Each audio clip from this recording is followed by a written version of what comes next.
আমরা দেখছি যে ফেসবুকে পোস্ট করার জন্য আবার গ্রেফতার শুরু হয়ে গেছে। এটা আমরা 2 বছর পরে আবার নতুন করে দেখছি, যেটা আমরা 2 বছর আগে দেখতাম।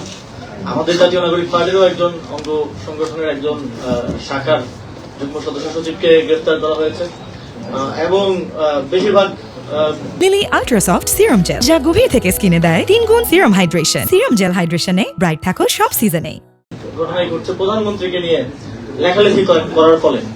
তো আমি আমাদের মাননীয় প্রধানমন্ত্রীকে প্রশ্ন করতে চাই যে আপনার বিরুদ্ধে যদি কিছু লেখা না দেয় তাহলে আপনি সংসদে দাঁড়িয়ে এটা বলে দেন যে আমার বিরুদ্ধে কিছু লেখা যাবে না, লিখলে গ্রেফতার করা হবে, অথবা একটা আইন করে দেন যে প্রধানমন্ত্রী রাষ্ট্রপতি বা মুখ্যমন্ত্রীকে নিয়ে কোনো সমালোচনা করা যাবে না, কোনো কথা বলা যাবে না, স্যাটারও করা যাবে না। যদিও আপনি উত্তর দিবেন কিনা জানি না, এটাও হয়তো সালাউদ্দিন ভাই উত্তর দিতে পারেন। Lily ultra soft serum gel, যা গভীর থেকে স্কিনে দেয় 3 গুণ সিরাম হাইড্রেশন। সিরাম জেল হাইড্রেশনে ব্রাইট থাকো সব সিজনে।